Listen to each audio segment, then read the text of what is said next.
شہزادے کی ضد۔ یہ بہت پرانے زمانے کا ذکر ہے کہ کسی ملک پر ایک بادشاہ حکومت کرتا تھا۔ اس کا ایک بیٹا بھی تھا جس کی عمر 6 سال تھی اور نام تھا شہزادہ شامی۔ یہ بہت پرانے زمانے کا ذکر ہے کہ کسی ملک پر ایک بادشاہ حکومت کرتا تھا۔ اس کا ایک بیٹا بھی تھا جس کی عمر 6 سال تھی اور نام تھا شہزادہ شامی۔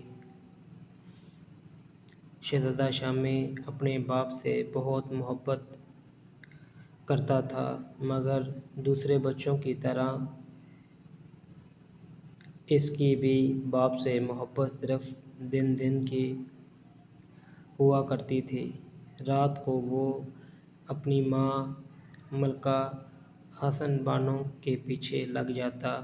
وہ اسے کھانا کھلاتی، شب خوابی کا لباس پہناتی، پھر اپنے پاس لٹا کر چڑے کی کہانی سناتی۔ کہانی سنتے سنتے ہی وہ سو جایا کرتا تھا۔ ایک روز بادشاہ کو کسی کام سے دوسرے ملک جانا پڑ گیا۔ جب وہ سفر پر روانہ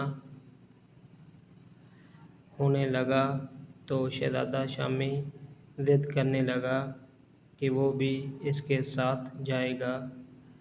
بادشاہ کو اپنے شہزادے سے بہت محبت تھی۔ اس کی ضد دیکھ کر وہ پریشان ہو گیا۔ بادشاہ کی پریشانی دیکھ کر ملکہ حسن بانو نے ہنس کر کہا، آپ پریشان نہ ہوں، میں شہزادے کو بہلا لوں گی۔ ہمارا شہزادہ ضد تھوڑا ہی کرتا ہے، ضد تو گندے بچے کرتے ہیں۔ امی حضور، ہم ضد نہیں کر رہے، ہم تو صرف ابا حضور کے ساتھ جانے کو کہہ رہے ہیں۔ شہزادہ شامی نے اپنی صفائی پیش کرتے ہوئے کہا، ٹھیک ہے، لیکن شہزادے اگر آپ چلے گئے تو پھر آپ کی پڑھائی لکھائی کا کیا ہوگا؟ آپ کی متعلق پوچھیں گے نہیں کہ شہزادہ صاحب کہاں چلے گئے ہیں؟ ملکہ نے کہا، تو پھر آپ ایسا کریں گے کہ ہمارے اتالیق کو بھی ہمارے ساتھ بھیج دیں، ہم وہاں پڑھ لکھ بھی لیا کریں گے، اس طرح ہماری تعلیم کا بھی نقصان نہیں ہوگا۔ شہزادے نے خوش ہو کر کہا، لیکن شہزادے یہ بھی تو دیکھیے، آپ کے ابا حضور بھی چلے جائیں گے، آپ بھی ان کے ساتھ جانا چاہتے ہیں، میں یہاں اکیلی رہ کر کیا کروں گی؟ پھر جشن بہاراں کا میلہ بھی شروع ہو گیا ہے۔ اس دفعہ ہمارے ملک میں خدا کے فضل سے فصلیں بہت اچھی ہوئی ہیں۔ اس خوشی میں پورے ملک کے کسان اس میلے میں شرکت کے لیے آئیں گے۔ طرح طرح کے کھیل تماشے ہوں گے، جانوروں کی نمائش ہوگی، بڑے بڑے جھولے لگے ہوں گے، نت مزے مزے کا کرتب دکھا رہے ہوں گے، گھوڑوں اور اونٹوں کا ناچ ہوگا جو ڈھول تاشوں کی آواز پر رقص کر رہے ہوں گے۔ یہ سب چیزیں دیکھنے میں کتنا مزہ آئے گا۔ شہزادہ شامی کی آنکھوں میں دلچسپی کی چمک پیدا ہوئی۔ اس نے پہلی دفعہ سنا تھا کہ گھوڑے اور اونٹ بھی رقص کرتے ہیں۔ اس نے بادشاہ سے کہا، ابا حضور، آپ سفر پر روانہ ہوں، ہم آپ کے ساتھ نہیں جائیں گے۔ امی حضور محل میں اکیلی ہوں گی، رات کو اگر کوئی بھوت یا چڑیل آ گئی تو کیا ہوگا؟ ہم ان کے پاس ہی رہیں گے۔ شہزادہ شامی کا یہ معصوم سا بہانہ سن کر بادشاہ کو ہنسی آ گئی۔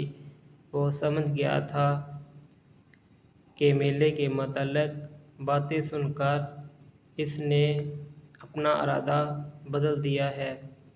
اس نے کہا، بیٹے، جب تم میلہ دیکھنے جاؤ تو اپنی امی حضور کے ساتھ ساتھ ہی رہنا، وہاں بہت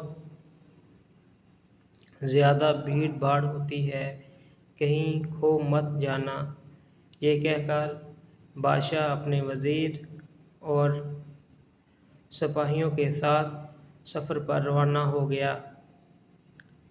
چند روز بعد ملکہ شہزادے کو اپنے ساتھ میلہ دیکھنے لے گئی۔ یہ میلہ مسلسل 1 ماہ تک لگنا تھا۔ وہ اور شہزادہ ایک بگھی میں سوار تھے اور بہت سے سپاہی ان کے ہمراہ تھے۔ میلہ ایک بہت بڑے میدان میں لگا تھا۔ بھانت بھانت کے لوگ ادھر ادھر گھوم رہے تھے۔ جگہ جگہ کھانے پینے کی چیزیں فروخت کرنے کے لیے خوانچہ فروش ادھر سے ادھر گھومتے پھر رہے تھے۔ رنگ برنگے گھاگرے پہنے عورتیں لکڑی اور مٹی کے کھلونے بیچ رہی تھیں۔ میلے میں یہ چہل پہل دیکھ کر شہزادہ شامی کو بہت مزہ آ رہا تھا۔ اس نے چپکے سے ملکہ کے کان میں کہا، اچھا ہوا ہم ابا حضور کے ساتھ نہیں گئے۔ اس کی بات سن کر ملکہ مسکرانے لگی۔ ایک جگہ شہزادے نے بہت سے لوگوں کو بڑے بڑے ڈھول بجاتے دیکھا۔ یہ منظر اس کو اتنا پسند آیا کہ اس نے کھڑکی میں سے سر نکال کر بگھی بان سے کہا کہ وہ بگھی روک دے۔ پھر وہ دلچسپی سے ڈھول بجانے والوں کو دیکھنے لگا۔ ان ڈھولوں کو انہوں نے گلے سے لٹکا رکھا تھا اور لکڑی کی موٹی موٹی چھڑیوں سے زور زور سے بجا رہے تھے۔ ڈھول بجانے والوں نے زرد رنگ کے لباس پہن رکھا تھا اور سر پر سرخ رنگ کے صافے باندھے ہوئے تھے۔ شہزادے نے اپنی زندگی میں ڈھول پہلے کبھی نہیں دیکھا تھا۔ اس نے بگھی چلانے والوں سے پوچھا، یہ کیا چیز ہے اور اس میں سے اتنی تیز آواز کیوں آ رہی ہے؟ شہزادے کی بات سن کر وہ مسکرانے لگا اور بولا، شہزادے صاحب، اس کا نام ڈھول ہے اور لوگ اسے خوشیوں کے موقعوں پر بجاتے ہیں۔ انہیں شیشم کی لکڑی اور بھینس کی کھال سے بنایا جاتا ہے اور انہیں بانس کی چھڑی سے بجایا جاتا ہے۔ یہ تمام معلومات شہزادہ شامی کے لیے بالکل نئی تھی۔ اس نے انہیں بڑی حیرت اور دلچسپی سے سنا۔ کافی دیر گھومنے پھرنے کے بعد وہ لوگ محل لوٹے۔ شہزادہ شامی کی آنکھیں کسی سوچ میں ڈوبی ہوئی تھیں۔ رات کو جب وہ سونے کے لیے لیٹا تو اس نے ملکہ سے کہا، امی حضور، ہمیں ایک بڑا سا ڈھول چاہیے، ہم اسے بجائیں گے ویسے ہی جیسے وہ لوگ بجا رہے تھے۔ ملکہ نے کہا، شہزادے جانی، ہم آپ کو ڈھول نہیں دلائیں گے، آپ ایک شہزادے ہیں، شہزادے ڈھول نہیں بجاتے۔ یہ بھی تو سوچیے کہ لوگ کیا کہیں گے، ایک شہزادہ ڈھول بجا رہا ہے۔ ہم لوگوں کو منع کر دیں گے کہ وہ ایسا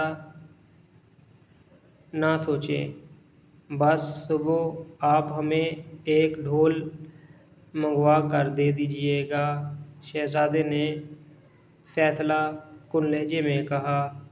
تھوڑی دیر بعد سو گیا۔ صبح ملکہ تو اس بات کو بھول بھی چکی تھی، مگر شہزادے نے اٹھتے کے ساتھ ہی اس کے بارے میں پوچھا۔ ملکہ اس کی ضد سے تنگ آ گئی تھی، اس نے اسے ڈانٹ دیا۔ ڈانٹ سن کر شہزادہ رونے لگا۔ ملکہ نے کہا، کل آپ کے ابا حضور تشریف لے آئیں گے، ہم ان سے آپ کی شکایت کریں گے۔ آپ کیسے بچے ہیں کہ اپنے شوق کی خاطر ماں باپ کی عزت کا ذرا سا بھی خیال نہیں ہے۔ ملکہ کی سخت جملے سن کر شہزادہ خاموش تو ہو گیا، مگر دوپہر تک اسے تیز بخار نے آ لیا۔ اس پر نیم بے ہوشی طاری ہو گئی تھی اور وہ غنودگی میں بڑبڑا رہا تھا، مجھے ڈھول چاہیے، میں ڈھول بجاؤں گا۔ اس کی حالت دیکھ کر ملکہ گھبرا گئی اور محل کے طبیبوں کو طلب کر لیا۔ انہوں نے شہزادے کا معائنہ کیا، اس کو دوائیں دیں۔ ان میں سے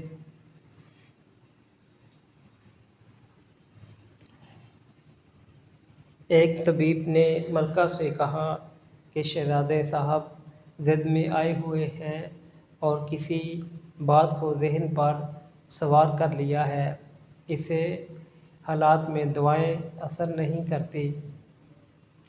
شہزادے کا بخار اسی وقت اترے گا جب ان کی ضد پوری کر دی جائے گی۔ یہ کہہ کر طبیب تو چلے گئے، مگر ملکہ پریشان ہو گئی۔ ساری رات اسی پریشانی میں گزر گئی۔ شہزادے کا بخار اترنے کا نام ہی نہیں لے رہا تھا۔ صبح ہی صبح کنیزوں اور غلاموں کا شور و غل، بادشاہ سلامت تشریف لے آئے ہیں، مبارک ہو، سلامت ہو۔ ملکہ دوڑ کر کھڑکی کے نزدیک گئی۔ بادشاہ محل کے صدر دروازے سے اندر داخل ہو رہا تھا۔ وہ سیدھا ملکہ کے پاس آیا۔ اس نے ملکہ کا پریشان چہرہ دیکھا تو خود بھی پریشان ہو گیا۔ ملکہ عالیہ، کیا بات ہے؟ آپ کچھ پریشان سی نظر آتی ہیں۔ ملکہ نے جلدی جلدی اسے شہزادے کی ضد کے بارے میں بتایا اور بولی، ہماری تو سمجھ میں نہیں آ رہا کہ ہم کیا کریں، نہ کبھی سنا نہ کبھی دیکھا کہ ایک شہزادہ ڈھول بجا رہا ہے۔ شہزادے نے تو جیب لگا لی ہے۔ بادشاہ اس کی بات سن کر مسکرایا اور شہزادے کے پاس بیٹھتے ہوئے بولا، اب ہم آ گئے ہیں، سب ٹھیک ہو جائے گا۔ تعجب ہے ملکہ، آپ اتنی سی بات سے پریشان ہو گئی ہیں۔ شہزادہ بچہ ہے، بچے تو ضد کرتے ہی ہیں۔ آپ نے کبھی ہمیں ضد کرتے ہوئے دیکھا ہے؟ ہم بھی بچپن میں بہت ضدی تھے، مگر بڑے ہو کر ٹھیک ہو گئے ہیں۔ بڑے ہو کر سب ٹھیک ہو جاتے ہیں۔ شہزادے کو تیز بخار تھا اور وہ نیم بے ہوشی سا تھا۔ بادشاہ نے اسے گود میں اٹھایا اور آواز دی۔ بادشاہ کی آواز سن کر شہزادے نے آنکھیں کھول دیں۔ باپ کو دیکھ کر اس کے چہرے پر مسکراہٹ دوڑ گئی۔ اس نے بادشاہ کے گلے میں باہیں ڈال دیں۔ بادشاہ نے اسے بستر پر اٹھایا اور پھر تالی بجائی۔ کمرے کے دروازے پر موجود دربان اندر آیا اور ہمارے سامان میں ایک خوبصورت چمڑے کا صندوق ہے، اسے پیش کیا جائے۔ بادشاہ نے دربان سے کہا۔ دربان نے جھک کر کہا، ابھی حضور حاضر کیا جاتا ہے۔ حضور۔ بادشاہ سلامت، یہ کہہ کر وہ چلا گیا۔ تھوڑی دیر میں ایک غلام وہی صندوق لے کر حاضر ہو گیا اور دیوار کے ساتھ رکھی لکڑی کی میز پر رکھ کر رخصت ہو گیا۔ شہزادے، ہمیں افسوس ہے کہ آپ بیمار ہو گئے ہیں، مگر ہم آپ کے لیے جو چیزیں لے کر آئے ہیں، انہیں دیکھ کر آپ بالکل ٹھیک ہو جائیں گے۔ بادشاہ کی بات سن کر شہزادہ جھٹ سے اٹھ کر بیٹھ گیا۔ اس کی آنکھیں خوشی سے چمکنے لگی تھیں۔ ملکہ اسے خوش دیکھ کر خود بھی خوش ہو گئی اور کہنے لگی، دیکھیے شہزادے، آپ کے ابا حضور آپ کے لیے اچھی اچھی چیزیں لائے ہیں۔ چلیے اب ہم سے وعدہ کریں کہ اس کے بعد ڈھول کی ضد نہیں کریں گے۔ ڈھول کا نام سن کر شہزادے کو پھر سب کچھ یاد آ گیا۔ وعدہ تو وہ کیا کرتا، اس نے کٹی ہوئی انگلی ملکہ کی دکھائی اور دوسری طرف گھوم کر گھٹنوں میں منہ دے کر بیٹھ گیا۔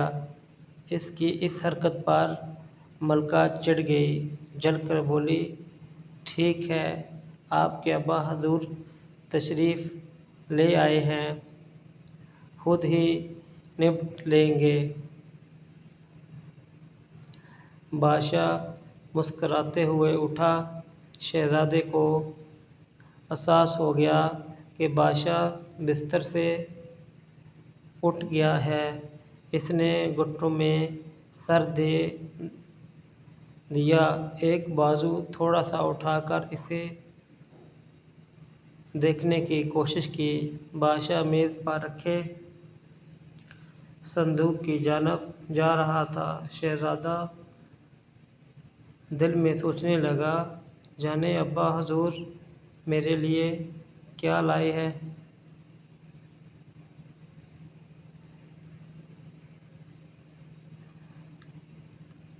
ابھی جاری ہے۔ اگر ہماری ویڈیو آپ کو اچھی لگی تو ہمارے یوٹیوب چینل کو سبسکرائب کریں، شیئر کریں اور لائک کریں۔ Thank you.